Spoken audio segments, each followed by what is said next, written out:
Uma ótima tarde a todos. Começamos agora a segunda edição do Agricultura BR ao vivo para todo o Brasil, nesta terça-feira, dia 20 de abril. E olha, você acompanha aqui o Agricultura BR pelo canal do Boi, nas antenas parabólicas, no sistema digital e analógico, também pelo portal sba1.com, o portal dos negócios, do agronegócio brasileiro, notícias e informações, boas oportunidades e a transmissão do canal do Boi e também do Agrocanal. Você também nos acompanha através da nossa página no Facebook, daqui a pouco vai estar no ar. Você também nos acompanha pela NET Claro TV nos canais 190 e 690. Você tem o canal do Boi, você pode nos acompanhar na Neo TV, TV por assinatura lá no Paraguai e no Brasil também. E claro, pela TV Imaculada, que a partir deste momento está linkada aqui no canal do Boi, levando muita informação para você, o Agricultura BR em sinal aberto no estado de Mato Grosso do Sul.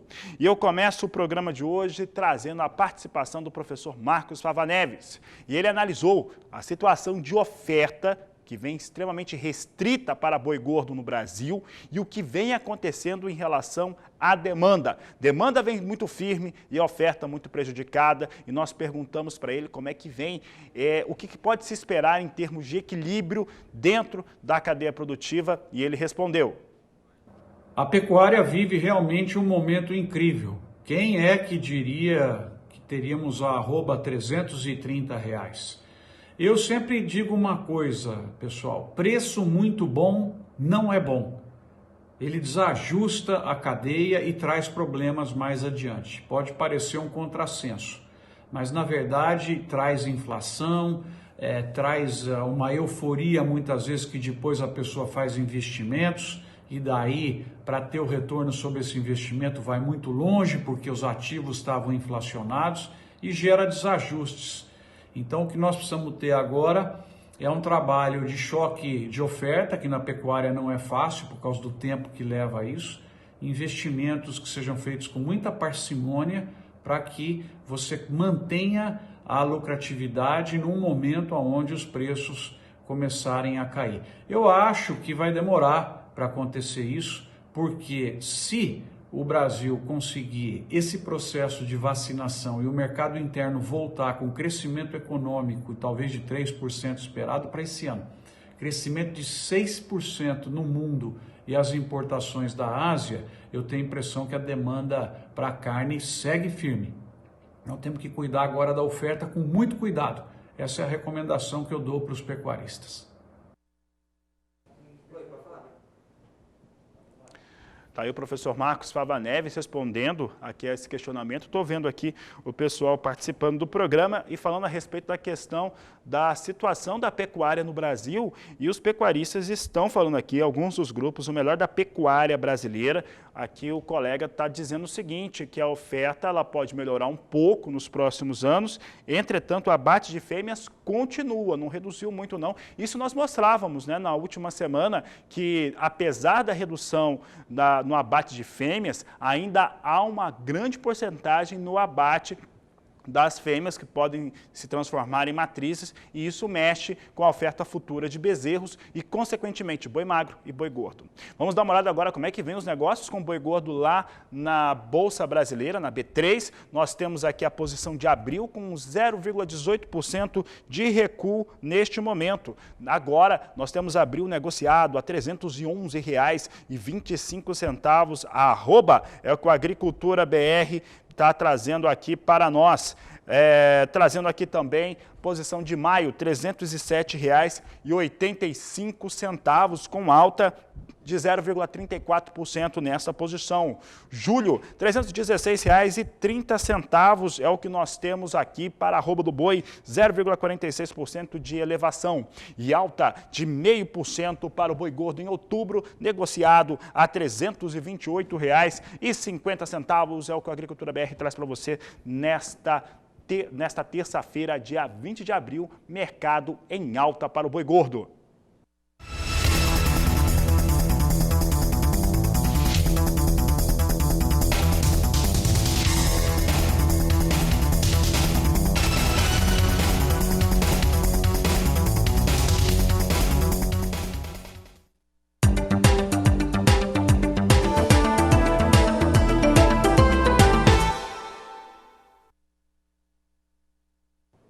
Falamos agora dos números relacionados à soja, o que vem acontecendo com a oleaginosa tanto no mercado interno quanto também no mercado externo.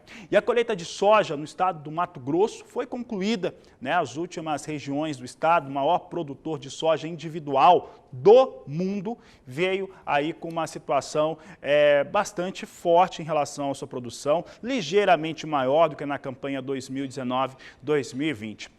Eventualmente nós temos alguns telespectadores que falam assim, mas o Mato Grosso é o maior estado produtor do mundo? Sim, o Mato Grosso é o maior estado produtor do mundo e eventualmente tem ano que o estado do Paraná é o segundo maior produtor do mundo. Para se ter uma ideia do tamanho e da força do estado do Mato Grosso, se somar os dois maiores produtores lá nos Estados Unidos, os estados de Iowa e Illinois, os dois somados não dão ao que o Mato Grosso produz numa safra de soja.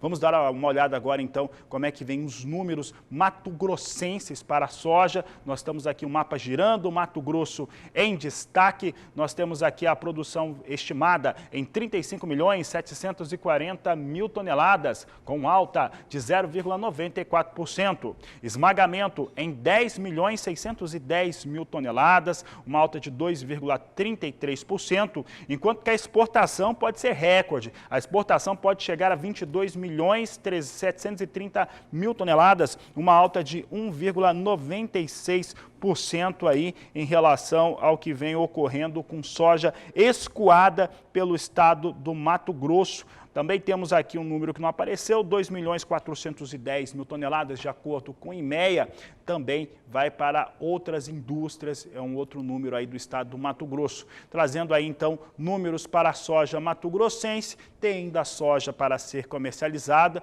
o volume em relação àquilo que vem sendo comercializado vai vindo realmente mais devagar, o produtor tem aguardado melhores oportunidades para os seus negócios com a oleaginosa.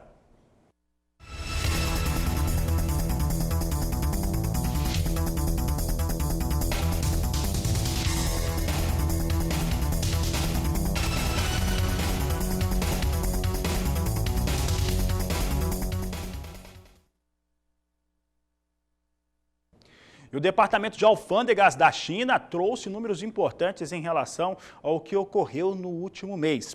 O mês de março ele foi marcado pelo início, a volta, o início do ano na China e a volta da comercialização dos negócios chineses, tanto nas suas importações quanto nas suas exportações também.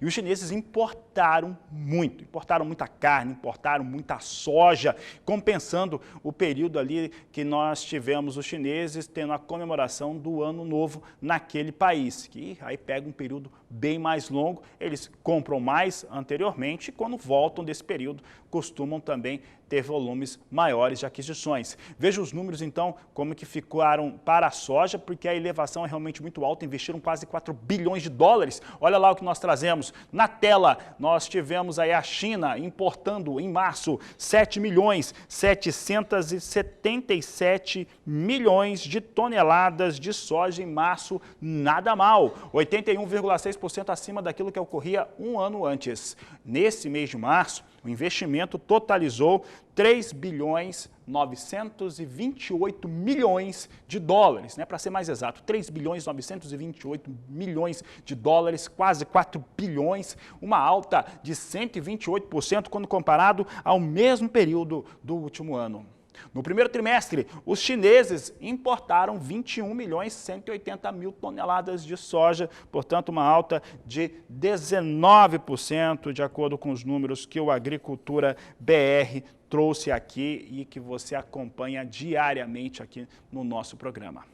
Sigo falando de soja, agora falo sobre soja negociada na Bolsa de Chicago. Já estamos com os números na tela. Veja só que nós temos fortes altas para as posições de curto prazo. Maio, 14 dólares 77 cents o bushel, uma alta de 27 pontos, e isso 27 pontos aqui podemos trazer aí para 1,8% de alta nesse momento para a posição de maio, vai com uma alta forte neste momento a posição de mais curto prazo, que é a segunda com maior liquidez. Julho, 14 dólares 62 cents mais 6 o bushel, uma alta de 26,2%. 26,2 pontos, também vindo com uma alta em torno de 1,7, 1,8%. Posição de agosto, negócios em 14 dólares, 19 centes o bushel, alta também expressiva, 25 pontos. Nós estamos aqui com altas hoje, todas elas com acima de 1,5%. Tá? Então, temos altas realmente vigorosas hoje para a soja negociada na Bolsa de Chicago. Setembro, com 13 dólares, 41 centes, mais 4 por bushel, também subindo bem neste momento as posições. Agora, essa posição com 0,5% de alta, nós temos aí então um forte destaque em relação ao que vem ocorrendo com soja na Bolsa norte-americana de Chicago. É o que a Agricultura BR traz para você. E vamos falar mais de Estados Unidos agora no quadro Agroclima.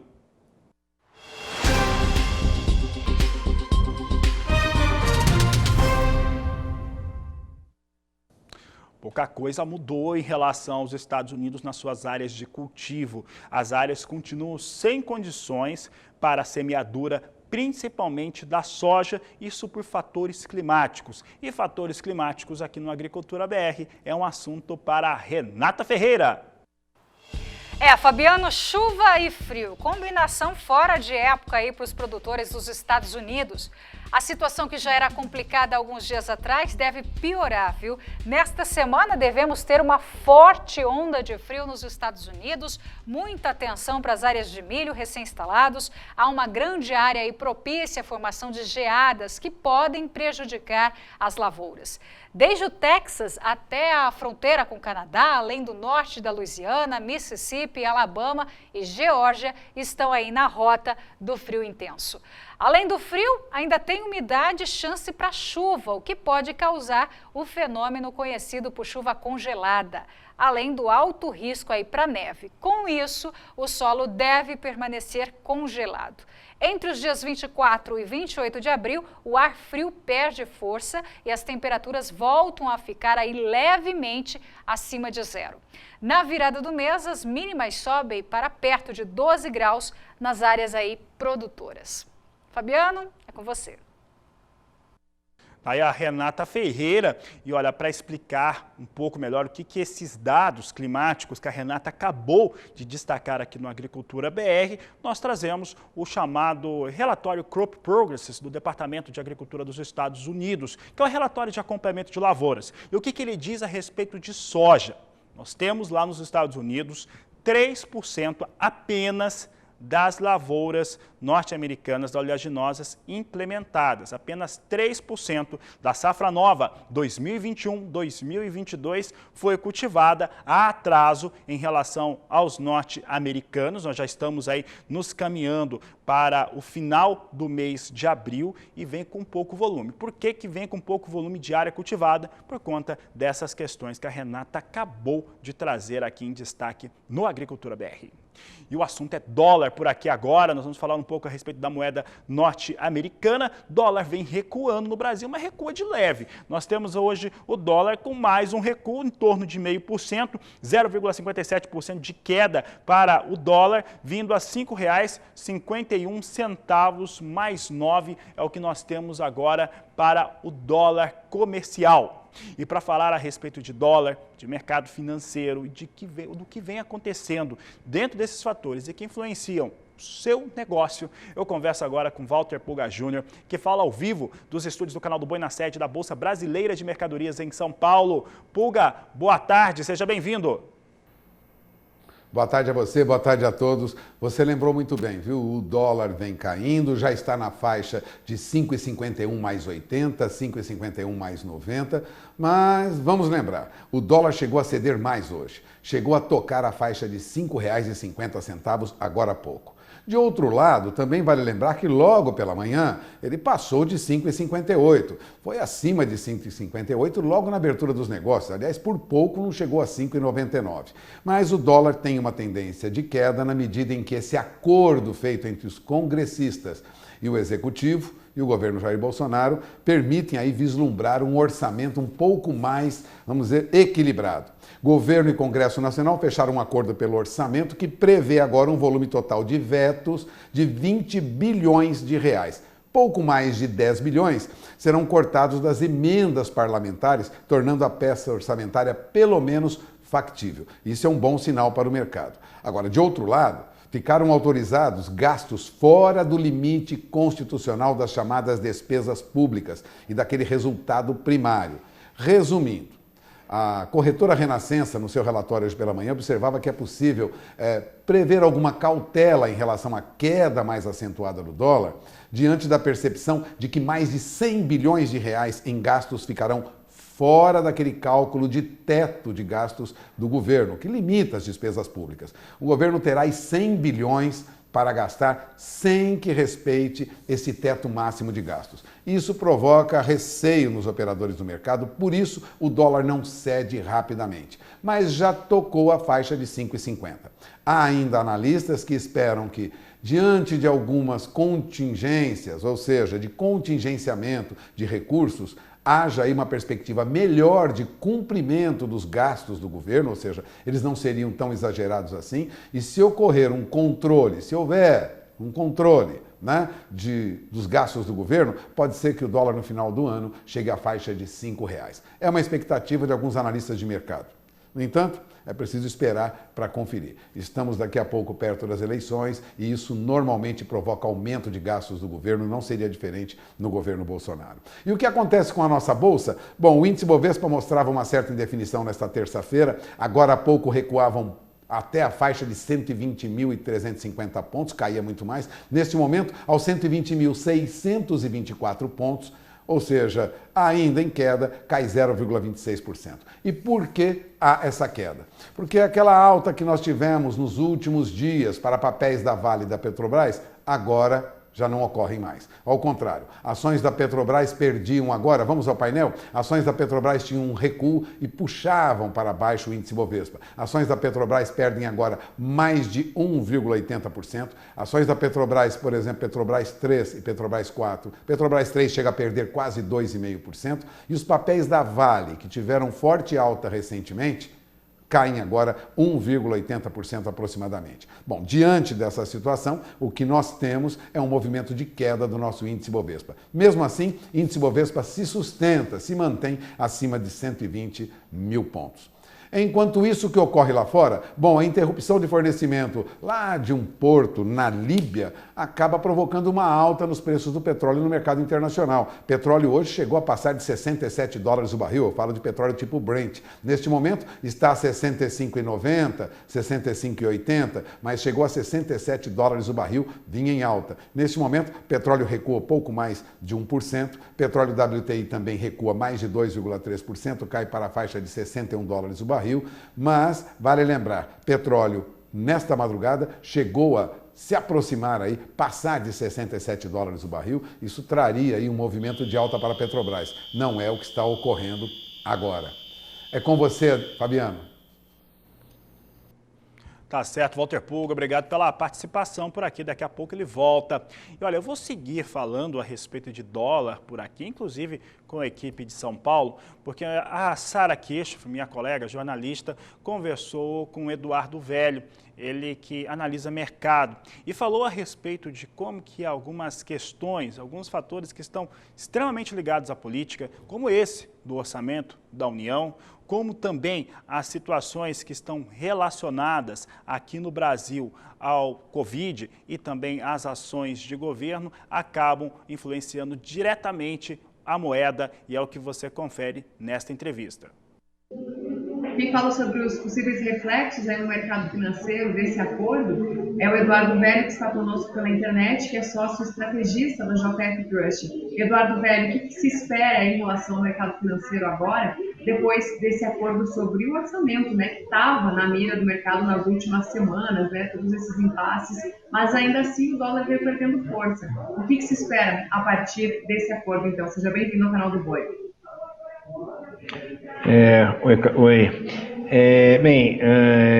Realmente o acordo fiscal, o acordo do orçamento, era o foco do mercado aí nas últimas 2 semanas, né? E era grande dúvida se realmente o governo podia descumprir o teto dos gastos, ou podia até ter a perda do apoio do Centrão se houvesse uma corte de despesas das emendas. Isso aí realmente limitou muito a queda do dólar, uma velocidade maior nas últimas 2 semanas. Porém, esse acordo que foi realizado na semana passada, minha avaliação é positiva, mas não tira ainda o risco ainda de certos ruídos políticos e também fiscais que ainda podem aparecer na frente. Então, por exemplo, você tem aí uma expectativa de baixo crescimento aí no curto prazo ainda que vai aparecer nos meses de março e abril, que vai frustrar um pouco a receita fiscal. Você tem aí uma CPI da Covid, né, que poderá desgastar o governo e poderá até atrapalhar a tramitação das reformas estruturais, ou seja, a reforma extrativa, que já era esperada, já está tramitando desde o início de março, já estamos praticamente iniciando, estamos no meados quase do segundo trimestre. E, na minha avaliação, apesar do otimismo do presidente da Câmara, acho muito difícil, no meio de uma CPI da Covid, você ter um avanço dessas reformas enquanto estiver vigorando essa CPI. Então, me parece que o dólar tem aí um certo suporte, ou seja, a queda do dólar tem alguns limites por riscos domésticos do que riscos externos. Então, me parece que aqui na JF Trust, inclusive, nós estimamos um suporte estatístico do dólar 5,52 já há alguns meses, e temos mantido isso, né? E é racional esse movimento. O mercado mesmo está revisando para cima, nas últimas semanas, a mediana da Focus, né, da pesquisa de mercado, para o câmbio do final do ano, que chegou até a bater quase R$5,10, R$5, agora está na faixa de 5,40, né? Então, esse é um sinal que o mercado percebe algum risco na frente, percebe também alguma inflação ainda ao nível do consumidor, o IPCA ainda bem mais próximo do teto da banda, que pode exigir uma maior alta da taxa de juros até o final do ano. E ainda há o risco ainda também do Banco Central ainda ter que sancionar uma elevação maior dos juros do que ele sinalizou de 0,75. Ou seja, o mercado ainda não está convencido que a inflação ainda está sob controle. Tá certo, Eduardo. Obrigada pelas suas contribuições aqui conosco. Obrigada sempre pela participação e pela disponibilidade. Um abraço a todos. Bons negócios. Obrigado, outro para você. Esse foi então o Eduardo Velho, ele que é sócio estrategista da JF Trust Investimentos. De São Paulo, Sara Kirchhoff.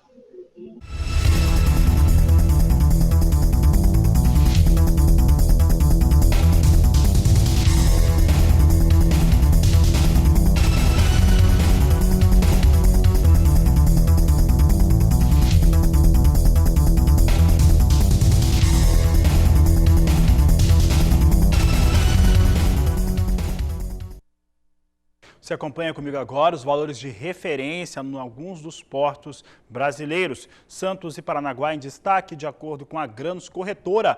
Valor de negociação igual para entrega em maio é em R$ 179,00 a saca de 60 quilos para este dia 20 de abril. Então, neste dia de 20 de abril, negócios em referência em R$ 179,00 a saca de 60 quilos. E o Agricultura BR vai para o intervalo comercial daqui a pouco, mas antes você confere comigo como é que estão outras cotações de mercado pelo país.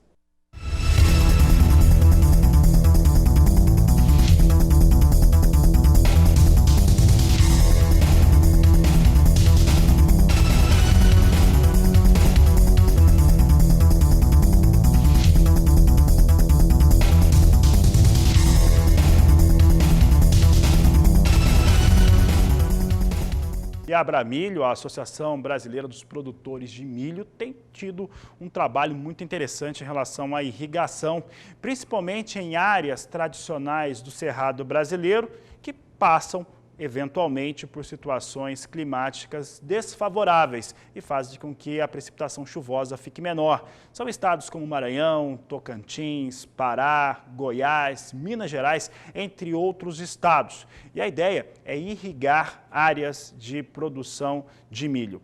Para falar a respeito deste assunto, nós vamos conversar pela internet com Bernard Kipp, que fala a respeito deste projeto, ele que é diretor da Abramilho.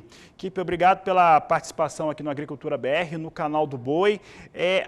O aumento, até porque a gente vai passando por uma situação muito drástica em relação à oferta de milho frente à demanda de milho no Brasil, mas a produção ou a sua ampliação de milho, ela passa e ela depende exclusivamente de áreas irrigadas. Qual que é o seu entendimento? Boa tarde, seja bem-vindo.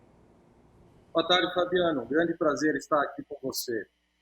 Olha, a tua pergunta é muito boa. É óbvio que a gente não precisa só focar na área irrigada, mas o grande potencial que o Cerrado brasileiro tem é muito parecido com o Corn Belt americano, onde existem áreas muito grandes sendo irrigadas. E aqui no Brasil ainda nós temos uma área muito incipiente comparado com o potencial que nós temos.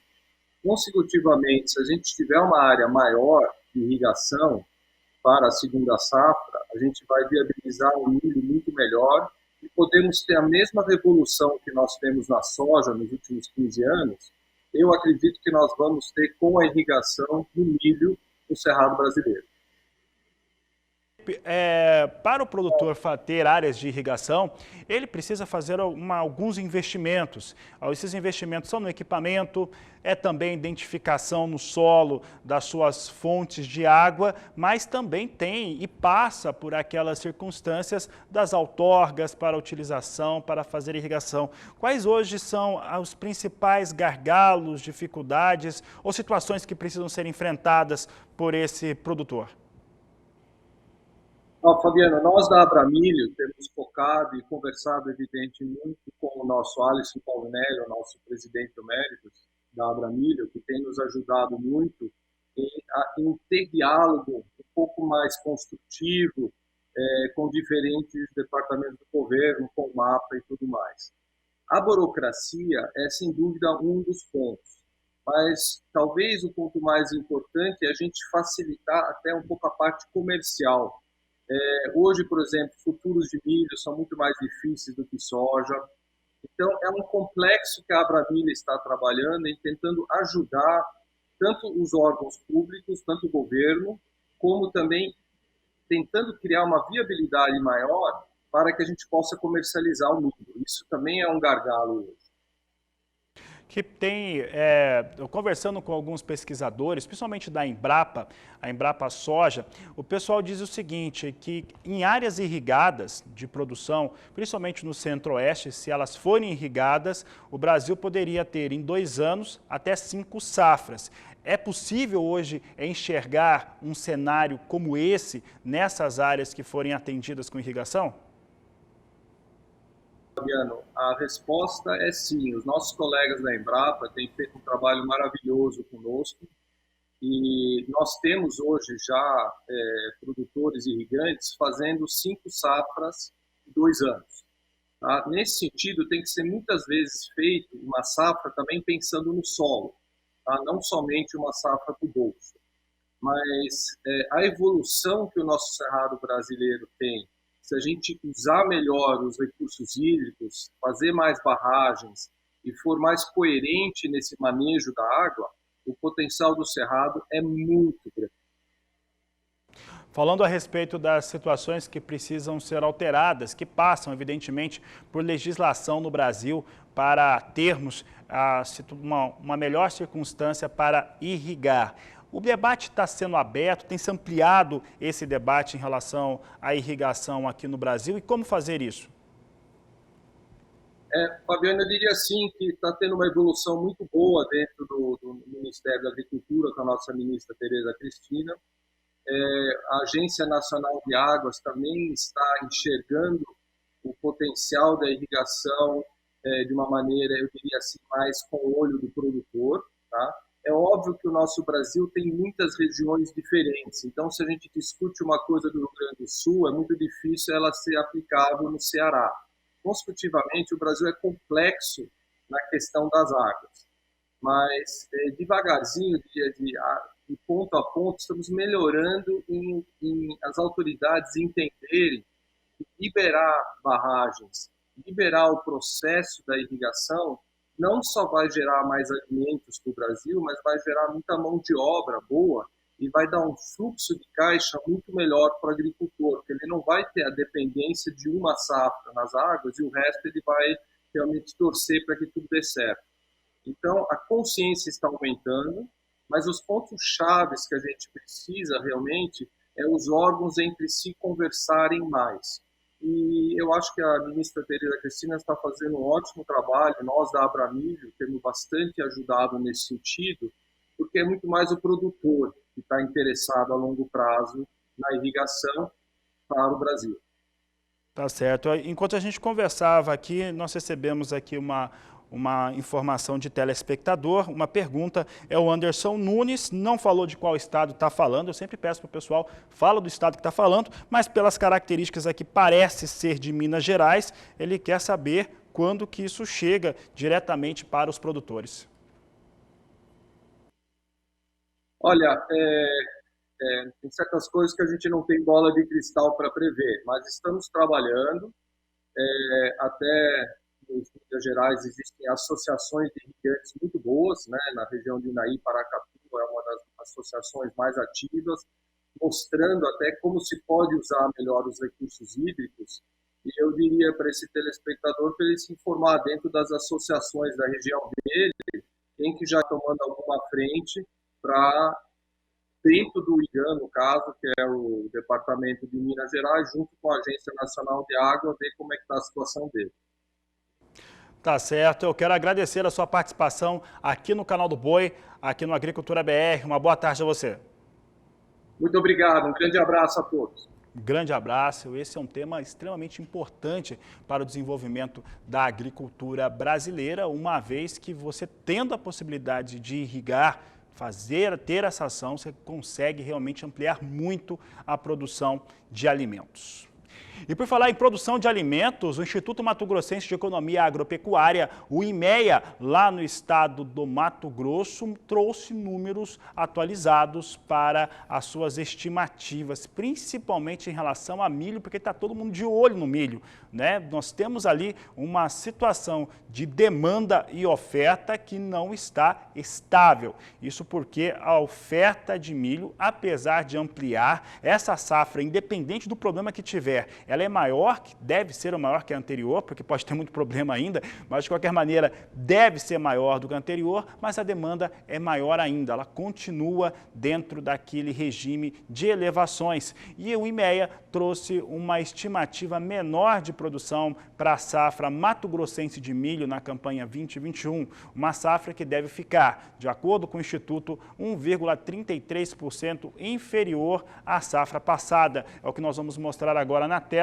Você tem comigo aqui o estado do Mato Grosso e o que vem acontecendo no Mato Grosso em relação ao milho na visão do IMEA. Observe que para a safra 2021 é esperado pelo Instituto 34.980.000 toneladas, uma queda de 1,33%. Observe esse segundo dado que foi colocado na tela ali, fora da janela, 45,34%. Esse 45,34%, ele chama demais atenção, quer dizer que tem quase ali, próximo a 50% de toda a safra de milho no estado do Mato Grosso sob risco climático. E é isso que esse número quer dizer. Fora da janela, então, 45,34% do milho mato-grossense foi cultivado. Desse total, você vai ter aí um volume de 11,57% destinado à indústria local, se elevando então esse volume, e para exportação, 20.960.000 toneladas. Há uma redução em relação às exportações de milho no estado do Mato Grosso de 5,5%.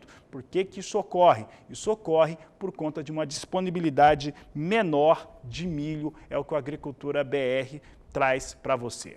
Nós vamos dar uma olhada agora como é que está a Alta Floresta neste momento no estado do Mato Grosso, como é que está a cidade. Você tem imagens ao vivo neste momento do município. você tem aqui o estado do Mato Grosso em relação ao que vem acontecendo por lá. Eles estão com uma temperatura de 21% até 30% para essa próxima quarta-feira, o que se espera para a Alta Floresta, e também previsão de chuva de 5 milímetros, é o que o Agricultura BR traz em destaque para você, neste momento, em relação ao que vai acontecendo em Alta Floresta, no estado do Mato Grosso, um importante município para a produção agrícola e pecuária.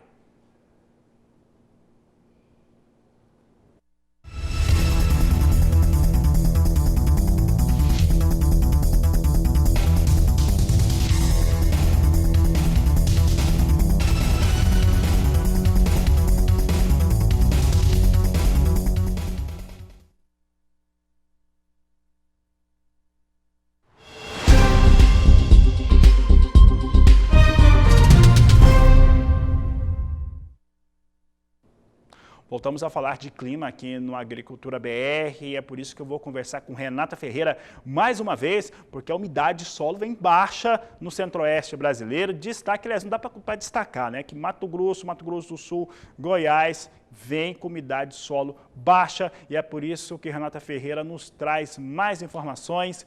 Boa tarde, Renata. Olá, Fabiano. Muito boa tarde para você, muito boa tarde a todos. A umidade do solo está diminuindo em parte do centro-oeste do Brasil, especialmente em Mato Grosso do Sul e também metade sul do estado de Goiás. Já em Mato Grosso, a chuva, apesar de irregular, tem sido frequente e o solo está com uma boa quantidade de água. Com exceção do extremo sul do estado, as demais regiões estão com valores aí acima de 80%. E como podemos ver, toda a metade norte do estado ainda tem previsão de boa chuva nos próximos dias, o que favorece o milho segunda safra. Já na metade sul do estado, até tem chuva, Fabiano, mas os acumulados e a regularidade dessa chuva é o que preocupa. Entre os dias 25 e 29, a chuva segue espalhada pelo estado de Mato Grosso. E a partir do dia 30, já não devemos ter grandes acumulados. Será outro período aí de tempo seco. Vamos ver agora de maneira mais detalhada a chuva em algumas cidades do estado e eu começo por Sinop, que ainda deve chover nos próximos dias. A chuva segue até o dia 26 de abril, mas depois tem um corte e o tempo seco retorna. Serão apenas 27 milímetros acumulados neste período. E agora em Primavera do Leste, na região mais ao sul, o alerta é ainda maior, Fabiano. Serão apenas 8 milímetros nos próximos 15 dias, muito longe aí de ser uma chuva agrícola. Agora, os produtores de Juína devem aproveitar os próximos dias, pois tem previsão aí de chuva forte. Serão 63 milímetros até o dia 26 do mês de abril. Depois, a chuva cessa e a umidade do solo pode diminuir. Fabiano, é com você. E olha, falamos agora, voltando a falar de milho, nós tivemos aqui a Câmara de Comércio Exterior suspendendo as tarifas para importação de milho e soja até o próximo dia 31 de dezembro, novamente. E esse é o assunto que eu trato agora com Walter Pulga Júnior, que está de volta aqui ao programa. Pulga, essa tarifa, né, esse zeramento da tarifa era esperado, até porque, como eu mostrei agora, expectativa em relação à oferta e demanda de milho, há desequilíbrio no país. Pois é, já era esperado mesmo, aliás, demorou até, né? Já deveria ter sido feito. O fato é que no ano passado, a partir de outubro, nós já tivemos uma decisão da CAMEX autorizando essa suspensão de imposto de importação. No caso da soja, valeu até 15 de janeiro. No caso do milho, terminou agora, 31 de março. Agora, a expectativa naquele momento era de que haveria estabilização com o aumento das nossas importações de milho e soja, e a safra de grãos, nossa safra recorde, controlaria os preços. Não é o que está ocorrendo, não. Aliás, no ano passado, essa medida já não gerou resultados, viu? A suspensão das tarifas de importação de soja e milho, Fabiano, países de fora do Mercosul, né, não resultou em queda de preço esperada pelo governo e, com isso, não trouxe alívio nos custos para os produtores, tanto para a indústria de aves como a de suínos. Os dados da Secretaria de Comércio Exterior, da SECEX, mostram que de outubro a dezembro do ano passado, as importações de milho somaram pouco mais de 646 mil toneladas. Mas dessas 646 mil toneladas, apenas 51 toneladas vieram do bloco sul-americano, da África do Sul. O maior volume foi comprado do Paraguai e da Argentina, que já são fornecedores tradicionais para o Brasil, né? De janeiro a março deste ano, aí considerando aí de janeiro a março, foram importadas 567 mil toneladas de milho, praticamente todo o volume veio do Paraguai. Para você ter uma ideia, dessas 567 mil toneladas, 100 toneladas foram importadas da África do Sul, 8 toneladas vieram dos Estados Unidos. Ou seja, não trouxeram essas importações, contribuíram para a queda dos preços no Brasil. Ao contrário, os preços vêm em alta e, como nós vamos ver daqui a pouco, os preços continuam em alta no mercado americano. E por que isso ocorre, Fabiano? É que as importações chinesas de milho já somaram quase 2 milhões de toneladas em março, segundo dados da Administração Geral de Alfândegas lá da China. O que isso significa? Significa que o volume de milho importado pela China é 6 vezes maior do que no mesmo período do ano passado. Isso considerando o mês de março. Considerando aí o trimestre, né? No primeiro trimestre, as compras de milho da China se aproximavam aí de 6 milhões e 800 mil toneladas, mais de 5 vezes o que foi importado no mesmo período do ano passado, né? Portanto, as compras chinesas é que provocam aí manutenção também de preços em alta. Portanto, o que nós temos é milho ainda com preços firmes, porque a demanda é muito forte. Mesmo assim, o governo agora estende até 31 de dezembro a liberação para a compra de outros países fora do Mercosul, mas não se espera que haja uma compra muito acentuada de outros países, não. Recentemente, a Associação Brasileira de Proteína Animal, que representa aí as indústrias, né, processadoras de carne suína e de carne de frango, de carne de aves, reivindicavam possibilidade de liberação até o final do ano para que pudessem importar, por exemplo, mais milho dos Estados Unidos. Mas isso não deve, diante da demanda chinesa, como nós vimos agora, arrefecer muito os preços do milho no mercado internacional. Nós veremos que daqui a pouco que o milho já passou de 6 dólares e 11 centes por bushel lá no mercado americano. Eu falo de milho no contrato de maio agora, ou seja, preços firmes para o milho lá fora. Você acompanha já já com você, Fabiano. Tá certo, Walter Pulga Júnior, obrigado pela participação. Essa interiorização do milho vindo dos Estados Unidos sai caro. Vai sair, inclusive, até, possivelmente até acima dos valores praticados no mercado interno brasileiro. Não há vantagem em relação ao fator comercial. O que pode acontecer é garantir ali um estoque ou garantir ali o abastecimento em determinados municípios que possam estar passando por alguma situação diferente. Por falar em Estados Unidos, hoje o Departamento de Agricultura norte-americano, através de exportadores privados, confirmou venda avulsa de 114.300 toneladas de milho para entrega na campanha 2020-2021 lá no México. E aí eu continuo falando a respeito de milho e agora eu falo de milho negociado na Bolsa de Chicago, Estados Unidos em destaque com você. Nós temos aqui as posições de curto prazo com alta expressiva no curto prazo, alta acima de 2% neste momento. Posição de maio a 6 dólares 5 centes mais 6 o bushel. Posição de julho 5 dólares 91 centes mais 4 o bushel, quase 2% de alta também nesta posição. Destaque aqui em relação à posição de setembro, 5 dólares 47 centes mais 2 o bushel e também dezembro, 5 dólares 28 centes mais 4 por bushel. Negócios com milho seguem com valores bastante expressivos, é o que a Agricultura BR destaca para você. E olha, nós vamos para o intervalo comercial, porque daqui a pouco nós vamos voltar e falar de café, falar do consumo interno, falar de como que vem essa questão do consumo nas casas das pessoas e tem também mercado físico do café e mercado futuro. Daqui a pouco no Agricultura BR, você aproveita para entrar em contato comigo através do WhatsApp no 67991733737. Eu volto já. há várias situações que impactam o cenário de oferta e demanda para café aqui no Brasil. Entre eles, uma oferta menor por conta da bienalidade negativa. Também tem os fatores climáticos que atingiram as áreas de produção, principalmente em Minas Gerais. Tem o Covid-19 que fez com que o consumo ficasse mais interno, mais dentro das casas das pessoas. Mas quem explica todo esse cenário é a repórter Kaile Rodrigues. Em 2021, a produção de café será menor, efeito da bienalidade. Ou seja, em um ano produz muito, no outro nem tanto. Isso por conta da necessidade de recomposição do vegetal. Porém, mesmo assim, as perspectivas seguem positivas, de acordo com o pesquisador da Embrapa Café. Há uma perspectiva de retomada do crescimento do consumo de café com o fim da pandemia. Com o início aí das vacinações em todo o mundo, espera-se que haja uma retomada das atividades normais do cotidiano de todos, então volte de novo a crescer esse consumo do café. E mais um fator que agrava um pouquinho a questão do consumo, que não vai afetar tanto o produtor em questão de preço, é o fato da produtividade ser menor esse ano, da produção brasileira de café ser menor em 2021.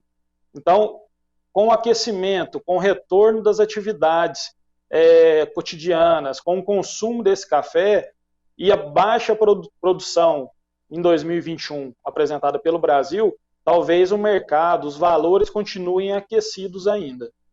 De Campo Grande, Kaile Rodrigues. Sigo falando de café arábica aqui no Agricultura BR, porque o mercado segue em alta na plataforma Ice Filters, na Bolsa de Nova York, e isso compensa, inclusive, essas quedas que nós estamos vendo aí diariamente para o dólar, para a moeda norte-americana aqui no Brasil. Então veja comigo como é que vem os negócios com o dólar. Você tem aqui a posição a $1,32 mais 35 por libra-peso. Posição de julho, $1,34 mais 35 por libra-peso, vem com elevação. Posição de setembro, $1,36 mais 25. E dezembro, com a posição negociada, $1,38 mais 65 por libra-peso. Dia de ganhos nesta terça-feira para café arábica em Nova York.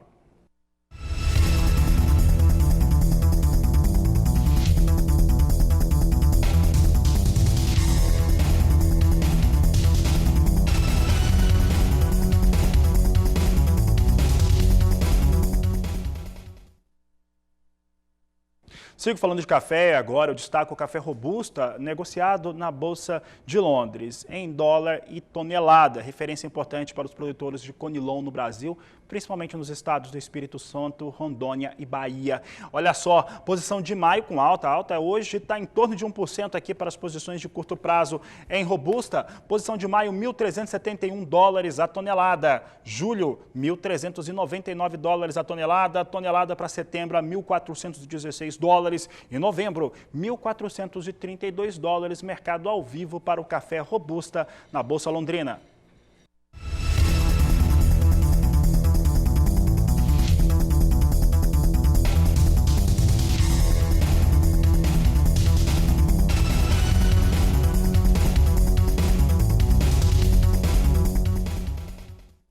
Nós vamos ter o presidente da ProSoja Brasil deixando a presidência da instituição, Bartolomeu Braz, depois de ter ficado aí esse período à frente da ProSoja, fazendo grandes trabalhos através de um evento online. Você vai saber um pouco mais como é que vai ser essa troca aí na presidência, na reportagem que você acompanha agora.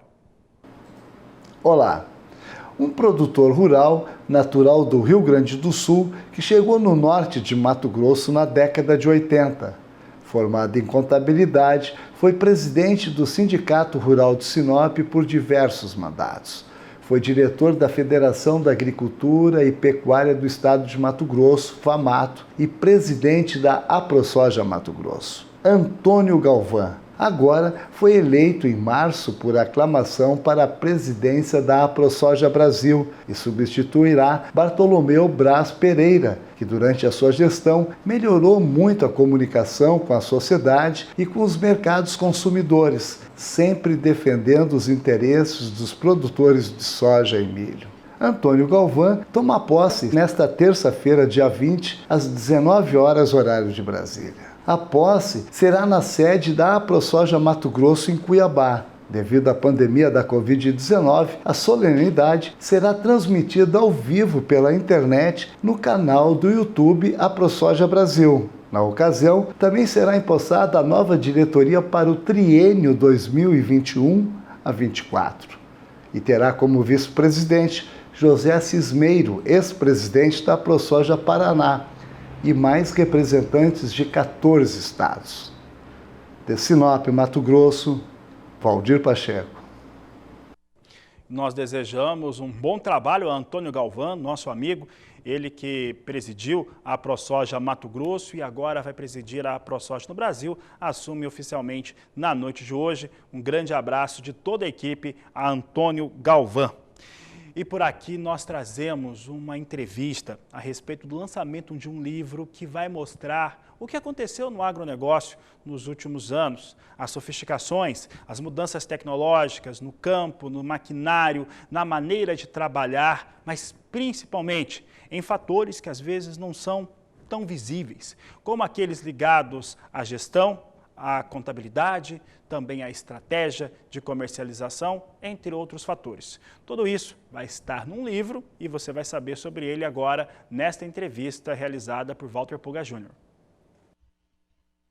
Felipe, agradeço aí ter aceito o convite para participar conosco da programação do Canal do Boi. Vamos falar sobre aquilo que você trabalha já há mais de 10 anos, né? Que é tributação, gestão, financiamento no agronegócio. Quais são os desafios atuais do homem do agronegócio hoje, Felipe? Walter, eu que agradeço a participação.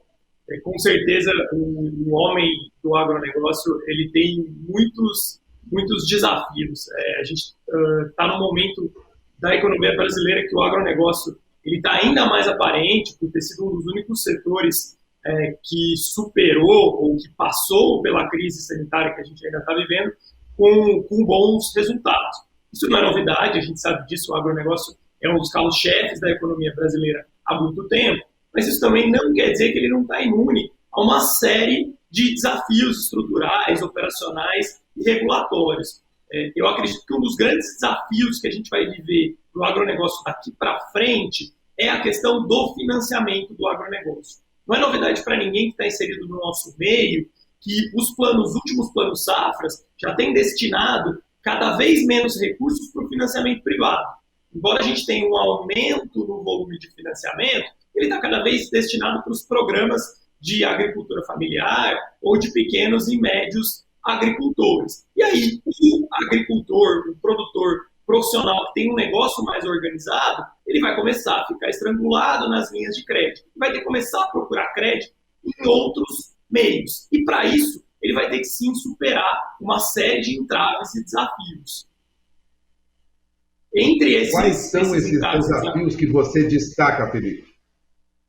Bom, a gente tem o primeiro deles, o desafio regulatório, do mesmo modo que o governo, de um lado, tem reduzido os recursos para o financiamento do agro organizado, de outro, ele também tem criado mecanismos para favorecer o financiamento privado do agronegócio. Então, a gente teve, nos últimos 2 anos, a medida provisória do agro, que depois foi convertida na lei do agro. Tivemos agora, mais recentemente, a iniciativa do FIAGRO, que ainda está sob debate por conta dos vetos do presidente da República, outras questões envolvendo o agronegócio, recuperação judicial do produto rural. Tudo isso para criar um panorama de negócios mais favorável para investidores e produtores. Mas o desafio do produtor agora é se adaptar a esse novo panorama regulatório.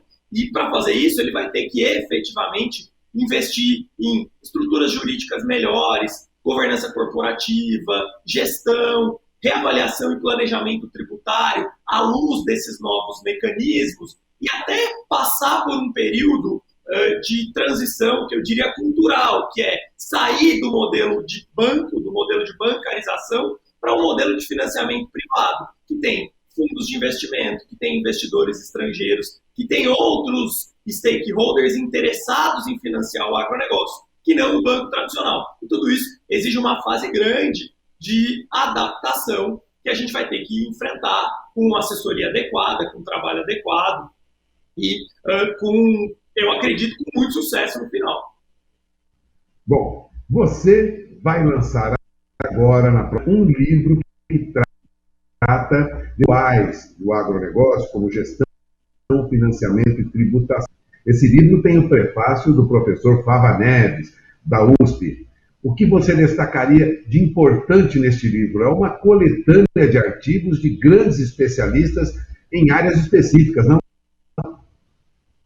Exato, porque a gente vai lançar agora, na semana que vem, o volume 1 do que pretendemos ser uma série chamada Agronegócio Sem Fronteiras. A ideia por trás desse livro, dessa série de livros, essa obra coletiva, que eu organizei em conjunto com o meu sócio, com o Ralph Stica, foi trazer profissionais das mais diversas áreas do agronegócio para tratarem de temas atuais e que interessam aos produtores nesse ambiente complexo e de mudanças que a gente está falando. Então, a gente tem professores da USP, da Fundação Getúlio Vargas, da EPD, de outras universidades de outros estados, que estão trazendo matérias muito interessantes sobre gestão, sobre financiamento, sobre tributação e sobre contabilidade. A ideia é ser justamente um material acessível, que ao mesmo tempo seja técnico, mas que possa ser aplicado por todos aqueles que trabalham no agronegócio para ajudar a enfrentar essa fase de desafios que a gente está vivendo. E com certeza foi para a gente muito importante contar com a apresentação do professor Marcos Fava, que está aí há 2, 3 décadas militando no agronegócio brasileiro, não só por toda a experiência do professor Fava, mas por referendar um trabalho, um longo trabalho, que foi até a gente conseguir trazer esse livro a público agora na próxima semana, com especialistas aí das mais diversas áreas, e que a gente espera que ajude muito os profissionais do agronegócio, não só na parte jurídica.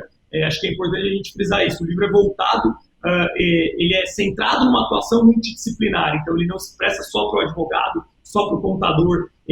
A ideia é trazer também os produtores e as outras pessoas que estão integradas numa cadeia ampla do agronegócio para dialogar com a gente. Como eu comentei, esse é o primeiro volume da série, a gente já está trabalhando no segundo volume, porque ele já foi, o volume 1 foi muito bem recebido, e para a gente isso é bastante gratificante. E a Secretaria de Agricultura e Abastecimento do Estado do Paraná e o DERAL, Departamento de Economia Rural da Secretaria, emitiram uma nota técnica recomendando como cultura de inverno o trigo e também outras culturas. É o que nós vamos acompanhar na reportagem de Mauro Andrade. Os estados do sul do Brasil contam com uma boa opção de cultivo durante o inverno. São os chamados cereais de inverno, que além de gerar renda para o produtor, faz a rotação de cultura e protegem os solos. Nós vamos conversar com o Dr. Carlos Ride, ele é pesquisador do IDR Paraná, sobre esse tema. Acompanhe. Olha, nós temos aí diversas opções de cereais de inverno que podem ser semeados aí do estado do Paraná para o sul do país, aí Santa Catarina e Rio Grande do Sul. O primeiro delas é a aveia, né? Nós temos 2 tipos de aveia. Temos a aveia granífera, que é aquela aveia então que é beneficiada e é consumida pelas pessoas, com boas propriedades, né, nutricionais e para a saúde também, né, das pessoas. Ela tem uma fibra muito importante chamada de beta-glucana, que ajuda muito na eliminação do colesterol e assim por diante. E o Brasil tem a sua área com aveia bastante aumentada nos últimos anos, né? Principalmente o maior produtor é o Rio Grande do Sul, em segundo lugar vem o estado do Paraná. E nós temos aí o IDR Paraná, já lançou 2 aveias e está preparando uma terceira agora para lançamento no ano que vem. A primeira delas foi a IPR Afrodite, uma aveia de ciclo médio, bastante produtiva. Ela acho que é o carro-chefe hoje aí do IDR Paraná, bastante plantada na região. E temos também uma outra aveia chamada Artemis, né? Então também está bastante cultivada. Essa Artemis é uma das poucas que ainda mantém a resistência à ferrugem da folha. É um material bastante interessante, né, para ser produzido. Também depois temos aveias, a aveia preta, outras aveias que são para cobertura, né, para alimentação do gado, para fenação, para fazer silagem e assim por diante. Então essa é uma opção muito interessante para o produtor, aquele que quer fazer uma rotação de cultura, né, melhorar as condições físicas do solo. A aveia então é um cereal importante.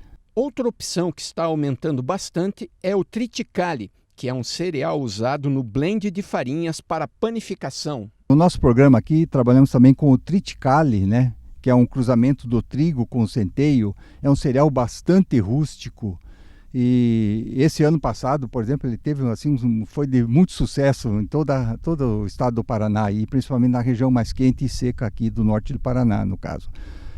Nós temos aí 3 cultivares também, e a IPR 111, uma cultivar um pouco mais antiga, né? Nós temos a IPR Aimoré, esse é um triticale precoce, né? E que se saiu muito bem, né, no ano passado. E temos a cultivar Caiapó, que é o nosso último lançamento de ciclo médio, né? Os cereais de inverno estão com preços bastante atrativos, gerando renda para o produtor, além de deixar uma boa cobertura de solo para as culturas de verão. De Londrina, no Paraná, Mauro Andrade. E o presidente da Abraleite, a Associação Brasileira dos Produtores de Leite, durante o Fórum do Agronegócio Online, Geraldo Borges, falou a respeito da defesa em relação à estruturação da cadeia produtiva do leite e, na oportunidade, aproveitou para defender o agronegócio brasileiro das críticas que vem sofrendo no exterior. Veja. Nós precisamos comunicar melhor. O nosso agro se comunica muito bem dentro do próprio agro, mas nós precisamos cada vez mais expandir as nossas fronteiras de comunicação e tornar mais público e levar mais ao conhecimento dos nossos consumidores, ou seja, de toda a nossa população nacional, mas também de outros países, o quanto se produz com responsabilidade no Brasil, não só o leite, mas todas as nossas cadeias produtivas, o quanto utilizamos de preservação do meio ambiente, o quanto utilizamos de bons tratos animais, para falar a verdade do que é o agronegócio brasileiro. Nós sabemos que existem pessoas que combatem a nossa atividade, combatem os nossos produtores rurais, não só de leite, mas nós temos que fazer o nosso trabalho de levar a verdade e tornar isso cada dia mais conhecido de toda a população, que é o nosso público consumidor, para que mitos e que falsas informações não virem verdades. Aquela velha história que uma mentira dita muitas vezes, ela se torna verdade. Negócios com soja em Chicago, nós temos aqui soja em Chicago que vinha com alta, a alta é expressiva, neste momento um pouco abaixo de 2%, já esteve acima de 2%, mas ainda assim uma alta bem expressiva. Maio com 14 dólares 74 centos o bushel, julho 14,59, posição de agosto a 14 dólares 15 centos por bushel e setembro a 13 dólares 39 centos o bushel. O dólar vinha recuando no Brasil, nós temos dólar a R$ 5,52 mais 2, em queda de pouco mais de 0,5%, 0,51% de recuo. Essa edição da Agricultura BR fica por aqui, mas você sabe que eu volto logo mais na terceira edição às 16 horas. A todos uma ótima tarde e até lá!